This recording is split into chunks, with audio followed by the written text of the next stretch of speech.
Assalamualaikum warahmatullahi wabarakatuh. Perkenalkan, nama saya Anissa Dwi Safitri, NIM 06141382025074, dengan dosen pengampu Ibu Dr. Anda Syafdanisi, Magister Pendidikan, dan Ibu Mahyumi Rantina, Magister Pendidikan. Nah, di video kali ini saya akan menjelaskan mengenai psikologi perkembangan anak usia 4-8 tahun beserta stimulasinya. Perkembangan kognitif anak usia 4-8 tahun. Secara istilah, kognitif berasal dari kata cognition yang artinya mengetahui. Dalam arti yang luas, cognition ialah perolehan, penaatan, dan penggunaan pengetahuan. Selanjutnya, kognitif juga dapat diartikan dengan kemampuan belajar atau berpikir atau kecerdasan, yaitu kemampuan untuk mempelajari keterampilan dan konsep baru, keterampilan untuk memahami apa yang terjadi di lingkungannya, serta keterampilan menggunakan daya ingat dan menyelesaikan soal-soal sederhana. Dikutip dalam Khadijah, Pengembangan Kognitif Anak Usia Dini tahun 2016. Adapun tahap perkembangan kognitif menurut Jean Piaget. Yang pertama, tahap sensor motorik terjadi di usia 0-2 tahun. Dalam tahap ini, bayi menyusun pemahaman dunia dengan mengkoordinasikan pengalaman indera atau sensori.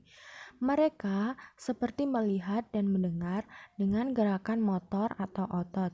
Mereka menggapai dan menyentuh, dan karenanya diistilahkan sebagai sensori motor. Yang kedua, ada tahap praoperasional yang terjadi di usia 2-7 tahun. Nah, tahap praoperasional ini tahap pemikiran yang lebih simbolis ketimbang pada tahap sensori motor, tetapi tidak melibatkan pemikiran operasional. Namun, tahap ini lebih bersifat egosentris dan intuitif ketimbang logis.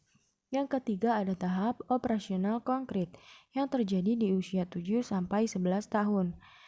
Tahap ketiga dari 4 tahapan, mempunyai ciri berupa penggunaan logika yang memadai. Proses-proses penting selama tahapan ini antara lain yakni pengurutan, klasifikasi, decentering, reversibility, konservasi, dan penglihatan bersifat egosentrisme. Kemudian yang keempat, ada tahap operasional formal, terjadi pada usia 11 tahun ke atas.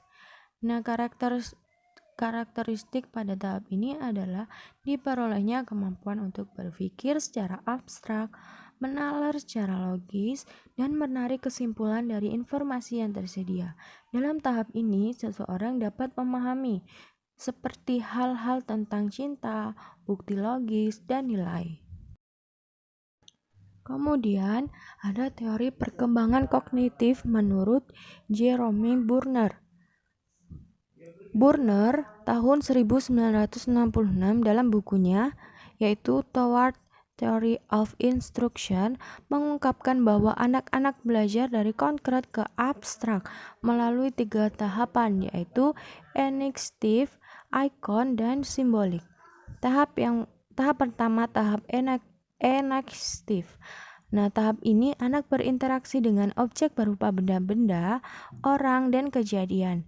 Dari interaksi tersebut, anak belajar nama dan merekam ciri dan kejadian. Kedua, tahap isonik. Tahap isonik, anak mulai belajar mengembangkan simbol dengan benda. Jika anak diberi kartu domino, ia tahu bahwa artinya 2. Proses simbolik terjadi saat anak mengembangkan konsep. Dalam hal ini contohnya papa. Papa di sini adalah konsep yang artinya ayah. Kemudian ada tahap simbolik. Pada tahap simbolik, anak mulai belajar berpikir abstrak. Pada tahap ini, anak mulai mampu menghubungkan keterkaitan antara berbagai benda, orang, atau objek dalam suatu urutan kejadian. Adapun faktor yang mempengaruhi perkembangan kognitif. Yang pertama, faktor keturunan. Kedua, faktor keluarga. Ketiga, faktor lingkungan. Dan keempat, faktor sekolah. Adapun karakteristik perkembangan kognitif berdasarkan tahapan Jean Piaget. Yang pertama, karakteristik pada tahap sensori motorik. Tahap sensor motorik ini ditandai dengan karakteristik menonjol sebagai berikut. Yang pertama, segala tindakannya masih bersifat naluriah. Kedua, aktivitas pengalaman didasarkan terutama pada pengalaman indera. Yang kedua, individu baru mampu melihat dan meresap pengalaman, tetapi belum untuk mengkategorikan pengalaman itu. Yang keempat, individu mulai belajar menangani objek-objek konkret melalui skema-skema sensori motoriknya. Yang kedua, ada karakteristik di tahap praoperasional. Tahap praoperasional ini ditandai dengan karakteristik sebagai berikut. Yang pertama, individu telah mengkombinasikan dan transformasikan berbagai informasi. Kedua, individu telah mampu mengemukakan alasan-alasan dalam menyatakan ide. Yang ketiga, individu telah mengerti adanya hubungan sebab akibat dalam suatu peristiwa konkret, meskipun logika hubungan sebab akibatnya belum tepat. Yang keempat, cara berpikir individu ini bersifat egosentris yang ditandai oleh tingkah laku, yaitu berpikir imanigatif, berbahasa egosentris, memiliki aku yang tinggi, kemudian menampakkan dorongan ingatan yang tinggi, dan perkembangan bahasa mulai pesat. Yang ketiga, karakteristik pada tahap operasional konkret.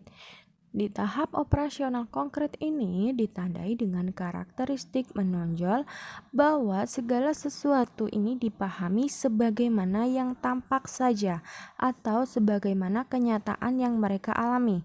Jadi, cara berpikir individu ini belum menangkap yang abstrak, meskipun cara berpikirnya sudah nampak sistematis dan logis.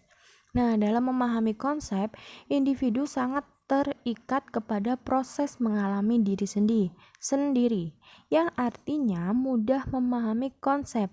Kalau pengertian konsep itu dapat diamati atau melakukan sesuatu yang berkaitan dengan konsep tersebut. Yang keempat, ada karakteristik di tahap operasional formal.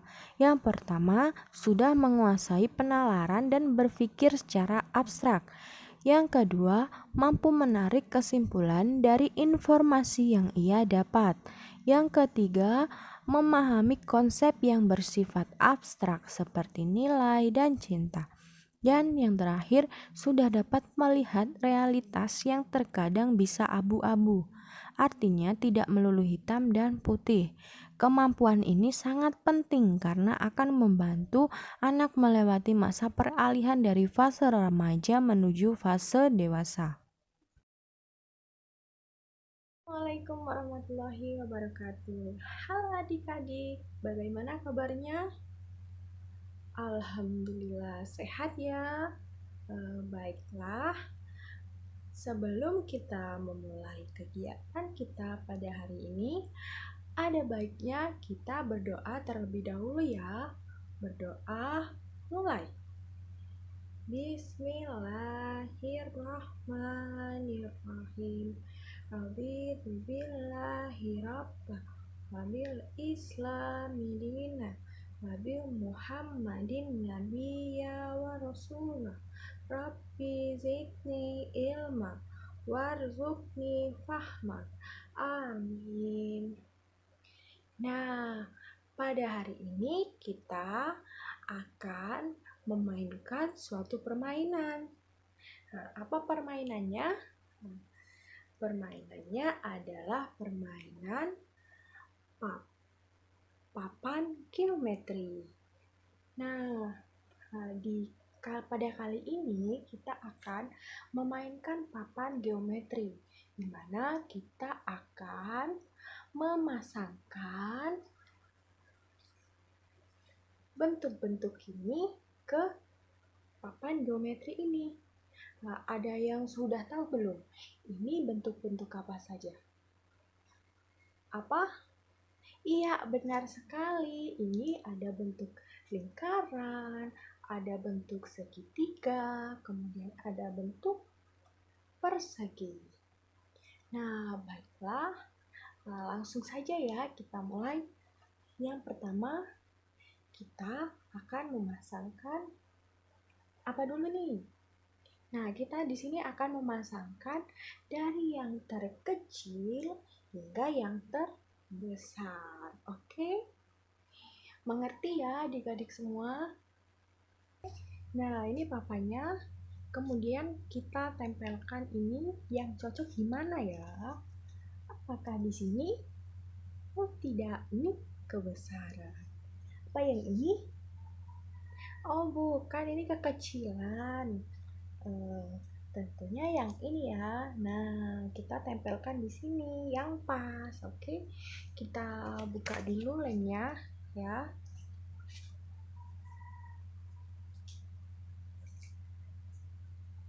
Nah, baru kita tempelkan.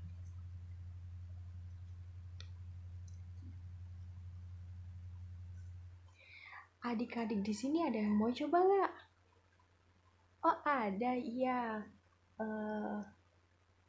Kita tempelkan lagi ya. Oke. Nah, masih ada banyak nih. Yuk kita gantian satu persatu ya, kita nempelkannya.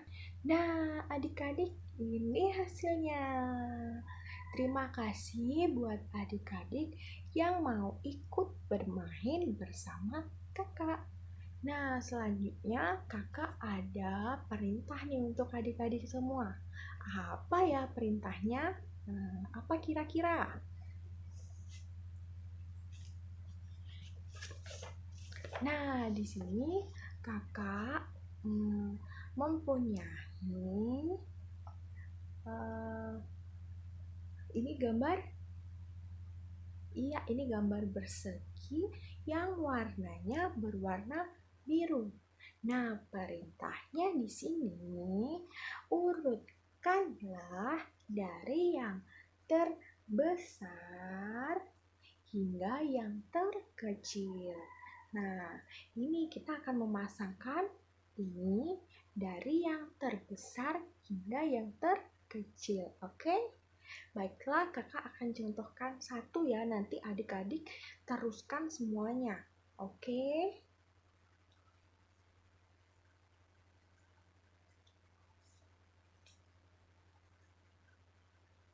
Nah, ini dia, kita akan contohkan ini. Di sini mana yang paling besar? Ayo, mana? Iya, benar, yang di sebelah sini. Nah, ini yang sebelah kiri kakak ya, ini. Nih, ini yang paling terbesar. Nanti kita urutkan yang paling terbesar hingga yang terkecil. Kita pasangkan dulu ya. Nah, kita buka linknya dulu.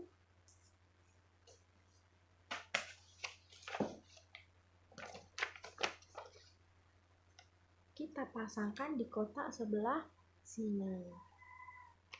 Iya, nah seperti ini ya teman-teman. Kemudian tinggal dua nih. Nah, di mana? Ini yang mana? Yang mana? Yang mana yang paling ini yang kedua yang mana dulu? Oh iya, di sebelah kiri kakak lagi ya. Oke, kita pasangkan lagi ya.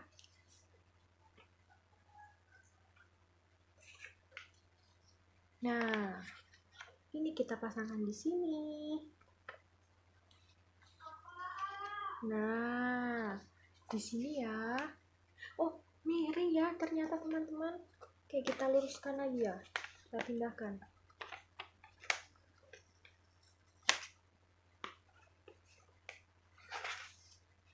Nah, seperti ini. Nah, kemudian yang terakhir tentunya yang kecil ini. Nah, kita buka dulu ya linknya.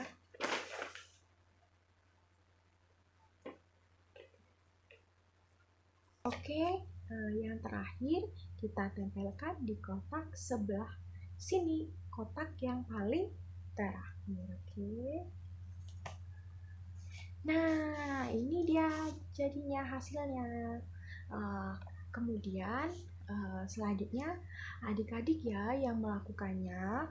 Nanti kalau tidak tahu, adik-adik boleh bertanya kepada kakak. Nah, ini dia hasilnya. Nah, gimana adik-adik? Rapi kan?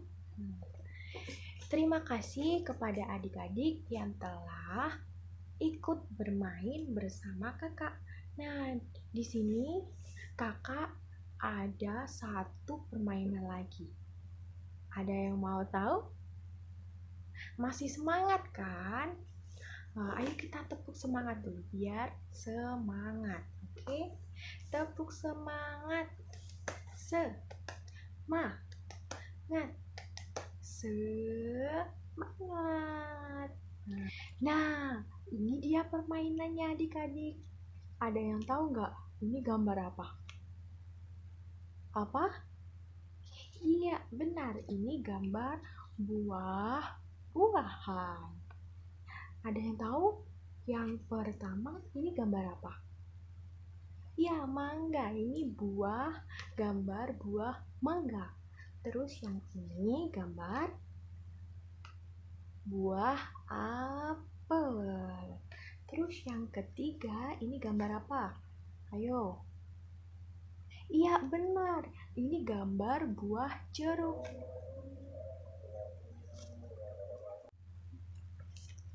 Nah, di sini kakak akan nanya, buah jeruk rasanya apa? Iya, ada yang bilang manis, ada yang bilang masam. Oh, kemudian kakak akan nanya lagi, buah apel rasanya apa? Manis. Oh, ternyata buah apel rasanya manis ya. Kemudian perintahnya di sini, cara bermainnya sangat mudah loh adik-adik. Nah, di sini ada angka-angka di bawahnya ini.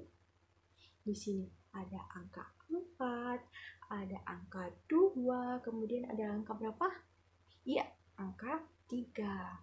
Nah, di sini perintahnya adik-adik disuruh memasukkan stik kertas ini di kantong-kantong ini berdasarkan angka yang sudah ada di bawah gambar buah-buahan. Yuk kita coba bersama-sama ya. Di sini di gambar buah mangga ada angka berapa? Iya, angka 4. Berarti kita masukkan stik ini dengan jumlah 4. Oke, yuk kita hitung sama-sama ya. 1.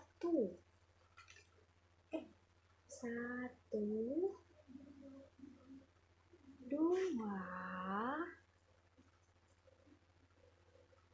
3, dan 4. Kemudian kita masukkan lagi yang ada di sebelahnya. Ya, di sebelah ada angka berapa? Iya, benar, angka 2. Berarti kita masukkan stik kertasnya ini berarti dengan jumlah berapa? Iya, dengan jumlah 2. Ayo kita hitung sama-sama lagi ya. Yuk. 1, 2. Iya. Masya Allah, pintar-pintar ya adik-adik di sini. Kemudian selanjutnya kita masukkan di buah jeruk. Ada angka berapa di bawah buah jeruk? Ya, ada angka 3. Kita masukkan bersama-sama ya. 1, 2, dan 3. Iya. Nah, begini kira-kira adik-adik. Nah, sudah benar ya. Nah, seperti ini. Nah, di sini adik-adik kakak ada perintah untuk adik-adik semua ya. Nah, ada yang tahu apa perintahnya? Iya, benar sekali. Ini perintahnya. Di sini kita akan menghitung Buah-buah jeruk yang ada di kolom ini kita hitung ya. Nah, kemudian kita tuliskan angkanya di sebelah sini. Kemudian di sini, di sini. Nah, setelah sama dengan ini kita tuliskan angkanya. Kita hitung buah jeruknya ada berapa, kemudian buah apelnya ini ada berapa, dan buah mangganya ini ada berapa. Di sini kakak akan contohkan satu ya, nanti adik-adik lanjutkan. Oke, ya. Nah, kita tulis menggunakan spidol. Di sini kita hitung sama-sama ya. Oke, kakak contohkan yang pertama di buah jeruk. Kita hitung ya, kita hitung sama-sama. Buah jeruknya ada berapa? Ada satu. Nah, kemudian kita tuliskan angka satu di sini. Di sini ya, seperti ini. Angka satu yaitu garis lurus. Ya, ini dia. Nah, paham ya adik-adik semua? Ya, tentunya paham ya. Karena ini mudah sekali. Nanti jika adik-adik ada yang kesulitan dalam mengerjakan, boleh bertanya kepada kakak. Ini dia hasilnya. Ya, pintar sekali ya. Nah, untuk adik-adik semua, terima kasih yang telah mengikuti kegiatan kakak pada hari ini. Di sini kakak akan tanya, adik-adik di sini senang nggak? Iya, senang sekali ya tentunya karena permainan kita ini sangat seru. Nah, buat adik-adik yang telah ikut kegiatan kakak ucapkan sangat-sangat kakak ucapkan terima kasih. Apabila ada salah kata, kakak minta maaf. Kakak akhiri, wassalamualaikum warahmatullahi wabarakatuh. Sampai jumpa di lain waktu.